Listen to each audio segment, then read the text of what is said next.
Pregunto, esa es una pregunta, pregunta. ¿Alguien se imaginó algo que hablamos la semana pasada a medida que leíamos? El versículo 10. Pero bueno, el versículo 10 no lo hablamos la semana pasada. Pero sí, el versículo 10 es inevitable que tengamos que mencionarlo el día de hoy. Pero algo que hablamos la semana pasada, que al leer todo, unos drones, pudo imaginarse como la vista desde un dron, así imagino, ¿no? La vista de un dron, sí. ¿Qué otra cosa pudieron así percibir? Algo que hablamos la semana pasada, no fue muy lejos, fue reciente. Si no se acuerdan, lo digo a la una, a las dos. Bueno, la semana pasada hablamos de una película que se llama Interestelar. Ya se acuerdan, ¿no? Esa película, ¿qué reúne esa película? Los científicos, lo más que se han acercado a poder explicar lo que se ve.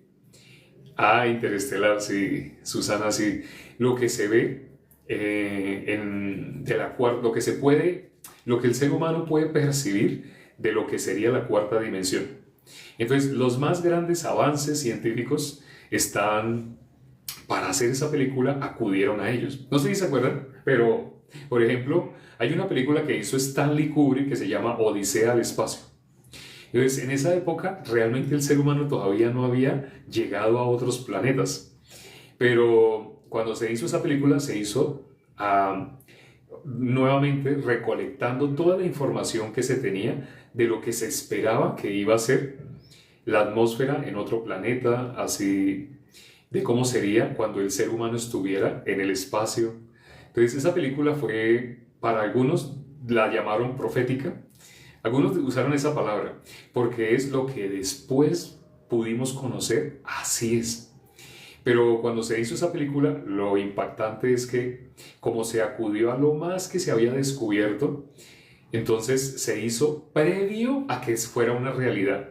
No sé si me hice explicar. No había sucedido todavía ese viaje de seres humanos en el espacio exterior, pero si ustedes ven en la película, ustedes ven que se mueven así, todo como en cámara lenta, porque todo eso solamente se suponía, no se tenía certeza, sino todo era suposiciones, cálculos del ser humano.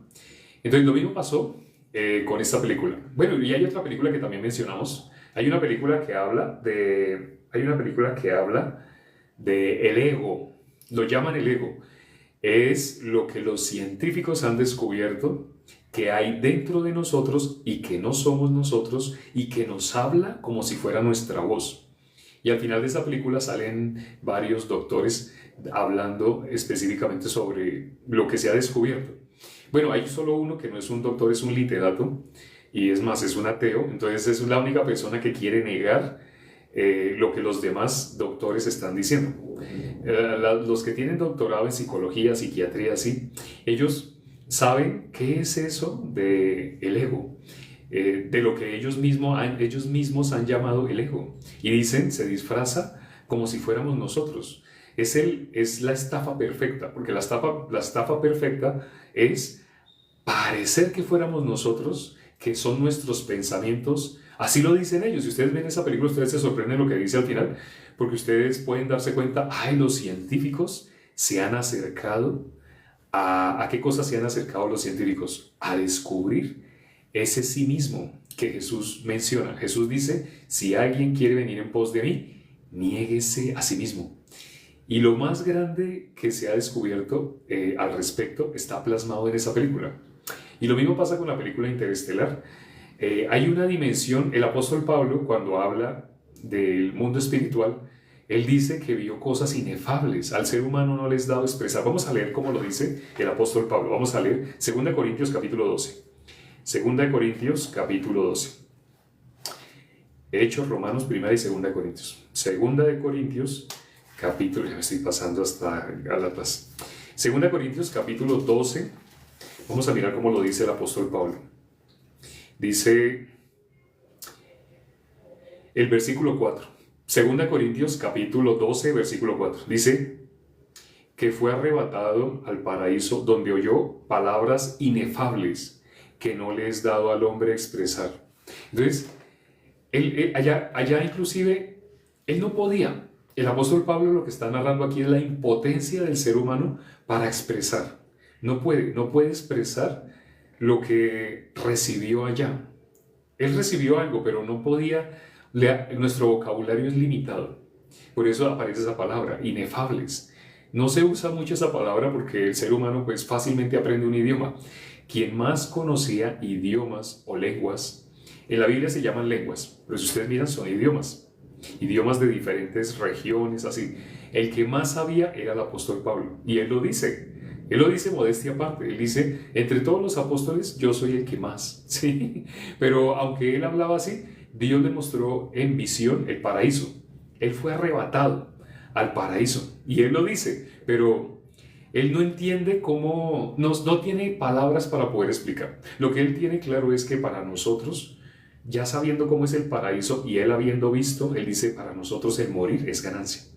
Para una persona que no tiene conocimiento de esto que vio el apóstol Pablo, para esa persona morir no es ganancia. Y bueno, para una persona que no haya recibido la salvación, para esa persona tampoco el morir es ganancia. Porque si no ha recibido la salvación, solamente hay un destino para todo ser humano en modo natural, el castigo eterno. Todo ser humano necesita la salvación. Si las personas parten de este mundo sin haber recibido la salvación, van al castigo eterno. Entonces, tengan cuidado. O sea, lo que les estoy diciendo de que para nosotros el morir es ganancia, esto es únicamente para los justos, para los que ya son hijos de Dios, los que ya recibieron la potestad de ser hechos hijos de Dios. Los que no, abstenerse de escuchar inclusive lo que acabo de decir. Bueno, y cuando miramos lo que leímos en el capítulo 1 de Ezequiel, es muy parecido. La descripción no sé si se dan cuenta que, y hago esta pregunta, si estuvieron atentos, Ezequiel en la visión, él nombra algo que aparece en el primer capítulo de la Biblia, en Génesis capítulo 1. ¿Alguien se dio cuenta qué es lo que nombra Ezequiel en ese capítulo? Que también aparece en el capítulo 1 de Génesis. Pregunta, ¿alguien se dio cuenta? ¿Qué se dieron cuenta? ¿Qué alcanzaron a percibir? ¿Alguien se dio cuenta de algo? Pregunto, miro respuestas.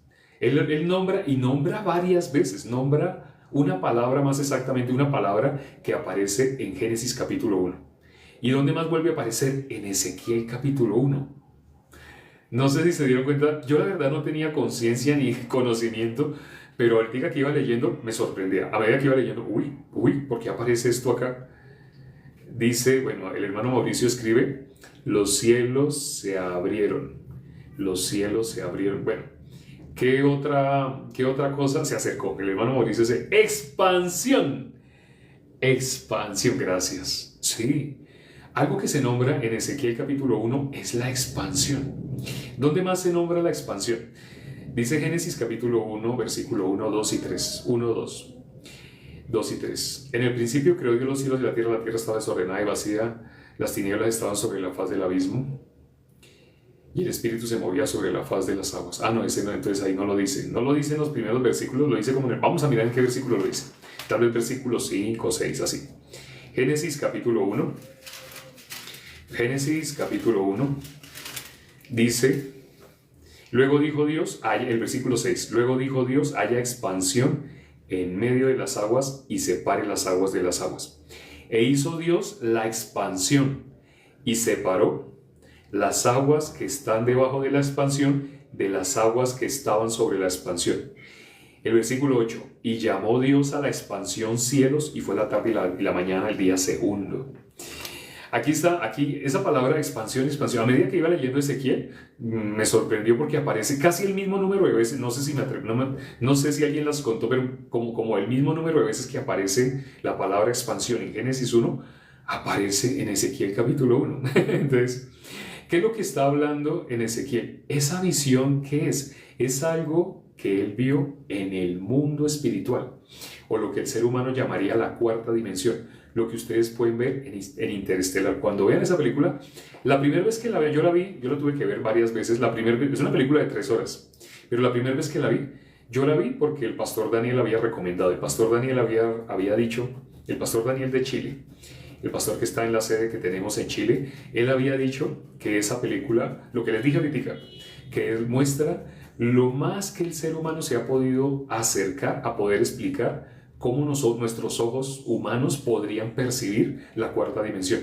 que ciertamente sería como un remedio de lo que nosotros tenemos acá, pero no puede ser exactamente igual. Por eso cuando él describe aquí los seres vivientes y que caminaban derecho y que no se volvían, bueno, esa es otra cosa que no sé si se dieron cuenta, que ellos caminaban siempre hacia dónde, hacia adelante, sí se dieron cuenta, ¿no? Y ninguno se volvía. Dice que, ¿por qué tanto enfatiza en eso que él vio? Todos nosotros nos descarriamos como ovejas, cada cual se apartó por su camino. Todos nosotros en modo natural, desde que nacimos desviados por la simiente, por Adán. Desde Adán nosotros venimos desviados, totalmente separados de Dios. Pero aquí dice, ellos cómo andaban hacia adelante y ninguno se volvía. Eso se repite también varias veces. ¿Por qué se repite? ¿Cuál es la importancia de andar hacia adelante y no volverse? Porque el ser humano en modo natural anda en sentido opuesto a la palabra de Dios, a Dios. Por eso, en Jeremías capítulo 2, versículo 13, no sé si se acuerdan también, cuando vamos a hablar de la maldad, no, tenemos que nombrar ese versículo. ¿Y cuál es la maldad? Dice, cavaron para sí cisternas rotas que no retienen aguas, que no retienen agua. Entonces, dos males ha hecho mi pueblo. La primera parte dice así, dos males ha hecho mi pueblo. Me dejaron a mi fuente de agua viva y cavaron para sí cisternas rotas que no retienen agua. Entonces, nosotros en modo natural vamos, hace poco hicimos un video donde graficamos con dos flechitas, no sé si se dieron cuenta. Entonces, si Dios va para allá, el ser humano en modo natural va hacia allá.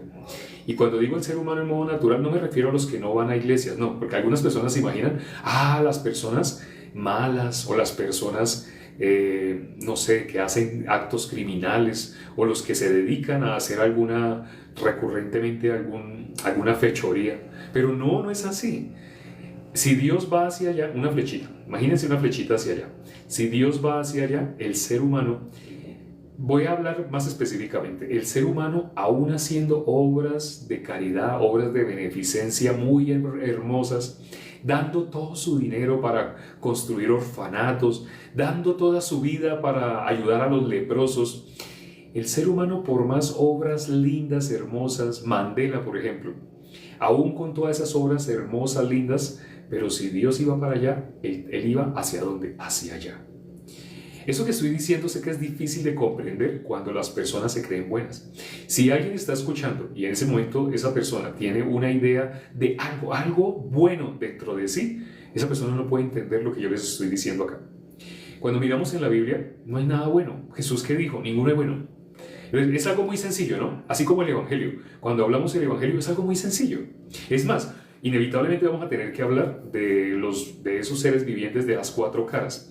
El hermano Oscar nombró el versículo 10. ¿Cuáles son esas cuatro caras?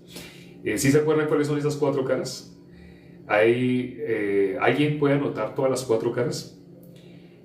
Alguien que se acuerde de las cuatro. Si no se acuerda de las cuatro, no anote una, no. Si va a anotar, anote las cuatro. Entonces son, cara de hombre es una, pero también había cara de buey, había cara de becerro, había cara de águila. ¿Y cuál era la otra cara? Una es de hombre, buey, todos los seres humanos. León. Les dije que no anotaran una por una, que el que anotara las cuatro. Hombre, buey, león, águila. Ahora, ¿por qué nombré el águila de últimas? Ahora, ¿y por qué cuatro? Dios, no sé si sepan, pero cuando se da un testimonio, ¿cómo se demuestra la veracidad de la Biblia? Hay personas que hablan con prejuicio. Hace poco hicimos un video hablando de que para ser ateo se necesita más fe que para ser creyente. La mayoría de las personas que se hacen llamar ateas solamente repiten lo que otros del grupo de ellos, de los amigos, del círculo que los rodea, que también se hacen llamar ateos, dicen. Entonces solamente repiten, pero ellos no han investigado. La mayoría no ha hecho nada, solamente repite como loros. Entonces, en ese video que hicimos de cuánta fe se necesita para poder ser ateo, para poder negar, y en esa época cuando hicimos ese video, estábamos donde había un lago muy bonito, había vegetación, las nubes se veían muy bonitas, y en ese video mostramos, les decimos, eso que ustedes están viendo, así, Para ser ateo es necesario negar lo que ustedes ven. Cuando una persona investiga la posibilidad de que haya vida en un planeta, se puede dar cuenta que este planeta reúne las condiciones perfectas. Ahora, cuando una persona averigua sobre la evolución, el que se haya producido la vida de una manera espontánea, puede investigar incluso lo que astrofísicos. Hubo un astrofísico inglés que él dedicó toda su vida a querer demostrar que él decía que era ateo. Y él quería demostrar la vida en el mundo, pero sin Dios, porque él era ateo.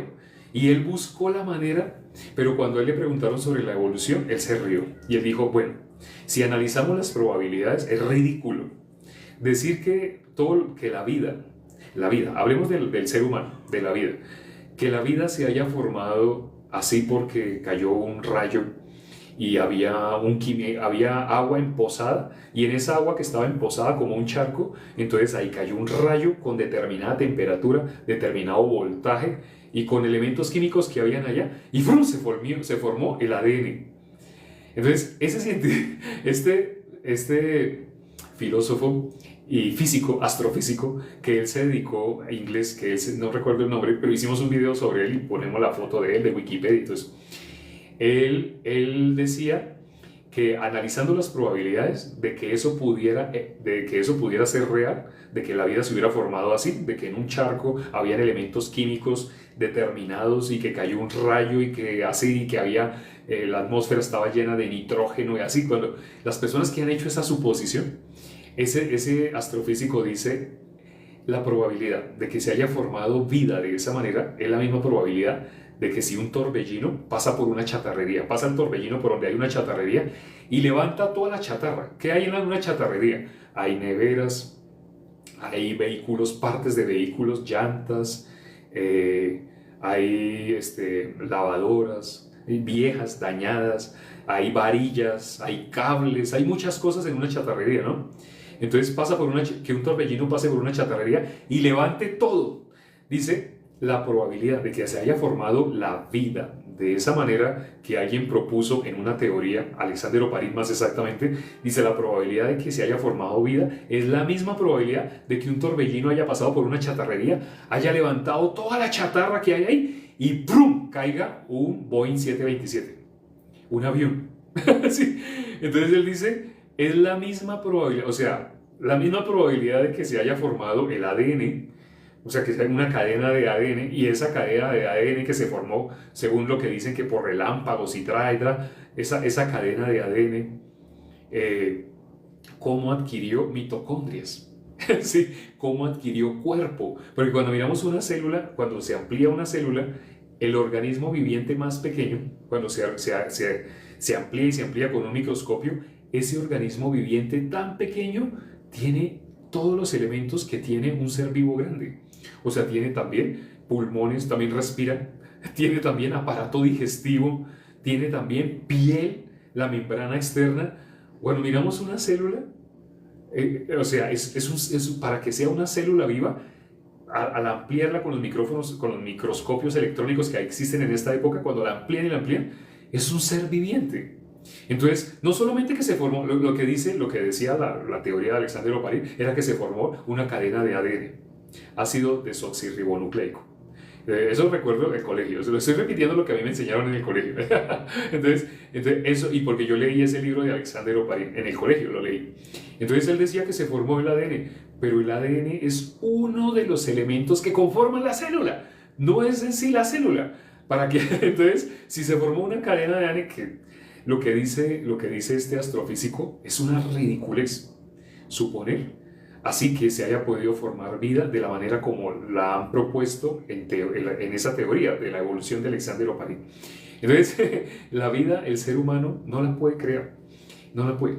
Entonces, él dijo, este astrofísico dijo que la vida no se pudo. Entonces, cuando le preguntaron, bueno, entonces, ¿cómo se generó la vida? Como él era ateo y él hasta el último momento, hasta cuando murió, él quiso decir y se identificó diciendo que era ateo, y él murió de viejito, pero él murió diciendo que él era ateo. Entonces cuando le preguntaron, ¿y entonces de dónde vino la vida? Entonces él dijo, él lanzó una palabra, que si ustedes buscan, esa palabra es panspermia. ¿Qué es eso de panspermia? Es vida que vino en asteroide. Entonces él dice, no, es que tuvo que haber venido un asteroide y debió haber traído ya células, seres vivientes.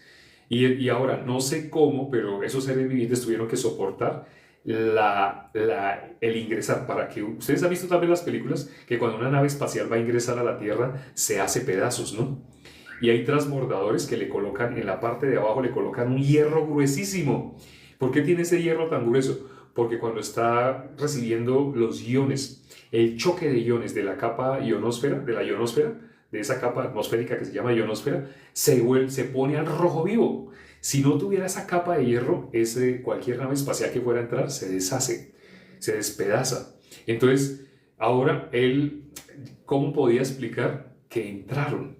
Sí, que un asteroide entró y que células vivas, organismos vivos, no sé, cucarachas, estaban dentro de ese asteroide.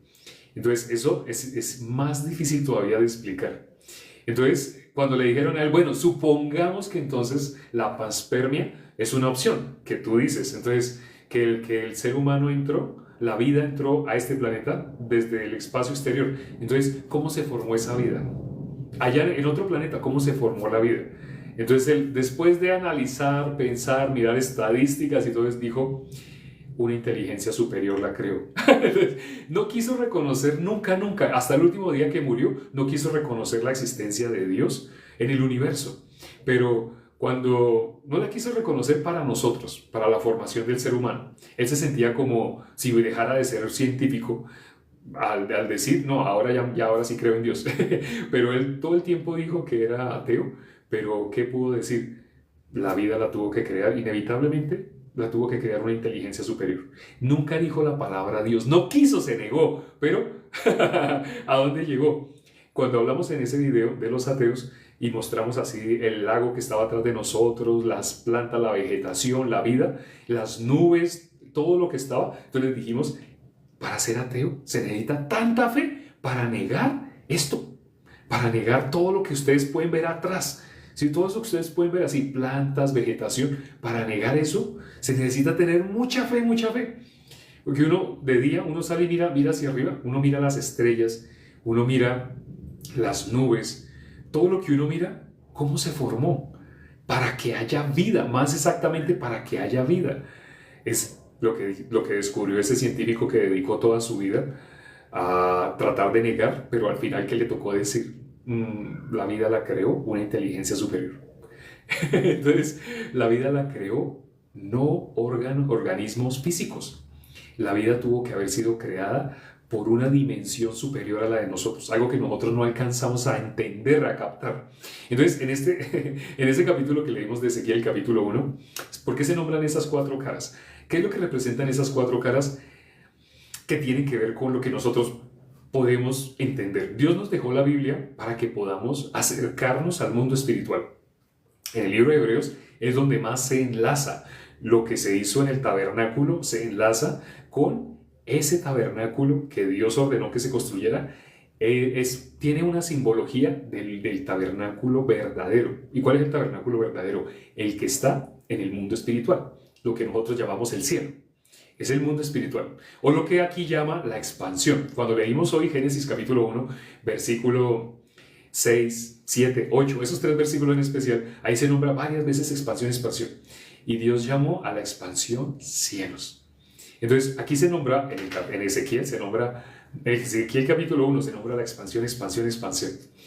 Se nombra exactamente lo mismo. Entonces, bueno, para quienes no sepan, vamos a hablar de esos 4 seres vivientes ya para terminar. Esos 4 seres vivientes, así, hombre, buey, león, águila, esos seres vivientes, ¿por qué eran 4? ¿Por qué 4? ¿Por qué tienen esa cara? ¿Qué es lo que nos quiere decir? Que con un lenguaje que nosotros podamos entender. El buey es, ¿qué es el buey? El buey es siervo. El buey, Dios para qué hizo los animales, para que nos sirvan. Y el buey es el siervo, el que le sirve al hombre por excelencia. Le sirve su labor, su trabajo, su fuerza, le sirve su carne. Todo lo que hay en el buey nos sirve, está hecho para servirnos a nosotros. Bueno, ciertamente todos los animales Dios los hizo para servirnos a nosotros, pero el buey es el que más. Por eso uno tiene cara de buey. Representa a nuestro Señor Jesucristo como siervo. Él se hizo siervo. Cuando leemos Filipenses capítulo 2, Él se humilló tomando forma de hombre. Él siendo Dios no estimó el ser igual a Dios como algo a que aferrarse, sino que se despojó. Eso es por lo que Él es siervo. Ahora, ¿por qué 4? Porque Dios permitió que nos llegara a nosotros en la Biblia el Evangelio desde 4 puntos de vista diferentes. Fue hecho por 4 personas que no estaban juntas. En el momento que escribieron, no estaban juntas. Entonces cada uno escribía el testimonio. Por eso cuando se verifica la exactitud o inexactitud de algún evento que haya sucedido históricamente, no se puede probar científicamente, pero sí se puede demostrar testimonialmente. Entonces el testimonio, cuando se escuchan los testimonios de varias personas, un testimonio fidedigno no tiene por qué ser exacto al que dice otra persona. Por ejemplo, cuando hay personas que se ponen de acuerdo para defender a un criminal, un ejemplo, una familia que sabe que su papá fue el que hizo una violación y un asesinato. Pero entonces ellos no quieren que su papá, los hijos de él, no quieren que su papá vaya a la cárcel con cadena perpetua. Nunca más van a poderlo ver porque lo van a llevar a un lugar oscuro. Entonces todos se ponen de acuerdo para decir una mentira.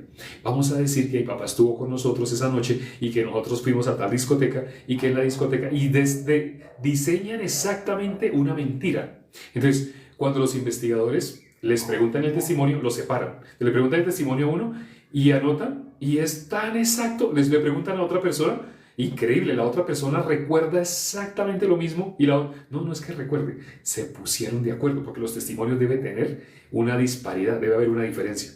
Entonces, Dios permitió. ¿Por qué les nombro esto? Porque un testimonio fidedigno es el que uno complementa lo que dice otro. Entonces, cuando Dios nos dejó el Evangelio, nos lo dejó desde 4 libros diferentes. Por eso las 4 caras. Nos dejó el Evangelio de Mateo, Marcos, Lucas, Juan. ¿Cuál es Marcos? El buey. ¿Sí? El buey. ¿Por qué? Porque Dios permitió así el que se escribiera Marcos desde esa perspectiva. El que dio testimonio, el escritor del libro de Marcos, que dio el testimonio del Evangelio de nuestro Señor Jesucristo, escrito por puño y letra de Él mismo, Él describe a nuestro Señor Jesucristo como siervo. Pero cuando miramos, por ejemplo, Lucas, ¿cómo describe a nuestro Señor Jesucristo? Lucas describe a nuestro Señor Jesucristo como hombre, la parte humana, el Hijo del Hombre. Ustedes han visto esa expresión, ¿no? Entonces, Lucas, ¿por qué lo describe así? Lucas era médico. Dios permitió todo lo que permitió en la vida de Lucas para que escribiera el testimonio, el Evangelio según San Lucas, desde el punto de vista de alguien que describe a nuestro Señor Jesucristo como hombre. Por eso uno de los seres vivientes tenía cara de hombre. ¿Cuál era la otra cara? Era león. Cuando leemos el libro de Mateo, ¿cómo describe a nuestro Señor Jesucristo? Como el Rey de Reyes. ¿Sí sabían eso? Entonces por eso es león, buey, hombre. ¿Y cuál es el último? Águila. No sé si ustedes se han fijado, pero el Evangelio según San Juan es el único evangelio que tiene un estilo totalmente diferente. Incluso lo que aparece en el Evangelio según San Juan es una parte o una descripción del Evangelio que no aparece en los otros 3. Los otros 3, ¿qué representan? Representan lo humano, o sea, punto de vista de hombre, de buey, de león, pero está refiriéndose a lo humano. Pero el Evangelio según San Juan es el punto de vista espiritual. Por eso es representado por el águila. Es maravilloso, ¿no? Cuando consideramos todo lo que está escrito en la Biblia, es maravilloso. Cuando miramos lo que está aquí profetizado, lo que vio, esa visión que tuvo Ezequiel, es hermoso. Sobre todo cuando sabemos desde qué perspectiva fue escrito Mateo, desde qué perspectiva fue escrito Marcos, Lucas y Juan. Bueno, se nos acabó el tiempo. Quisiera seguir hablando, sobre todo sobre los 4 evangelios, pero ya vamos a orar para terminar. Padre, gracias por este tiempo que nos permites para considerar tu palabra. Cuán hermoso es descubrir esto que está escrito en tu palabra y que lo has escondido de los doctos y sabios de este mundo, las personas que el ser humano tiene por doctores o por gente capaz, pero lo has revelado a los que tienen corazón como niño, a lo más vil y menospreciado de la sociedad. Nos has permitido tener este conocimiento de la verdad, el Evangelio. Ten misericordia de las personas que hasta este momento han estado acompañándonos. Llevan tal vez varios días, algunos varias semanas, otros varios meses. Tal vez alguien lleve años escuchando con nosotros todos los días, pero aún no ha podido recibir la salvación. Ten misericordia, permíteles que esa venda les sea quitada. Permite que puedan ver las Escrituras claramente, es decir, séllalos con el Espíritu Santo. Ten misericordia de todos los que de alguna u otra manera han visto y que también se han alejado, se han distraído. Permite que vuelvan otra vez a conectarse, vuelvan a escuchar, porque la fe siempre viene inevitablemente por el oír. Ten misericordia, te lo pedimos y hemos orado en el nombre de nuestro Señor Jesucristo. Amén. Gracias a Dios por la palabra el día de hoy. Mañana continuamos con Ezequiel capítulo 2. Está interesante, muy interesante el libro de Ezequiel. Mire cómo comienza. Es impresionante. Si así es el comienzo, ¿cómo será el resto del libro? Así nos vemos entonces dentro de poco. Quedan 9 horas y 20 minutos. Dentro de 9 horas y 20 minutos, otra vez estamos aquí compartiendo. Nos vemos. Chao.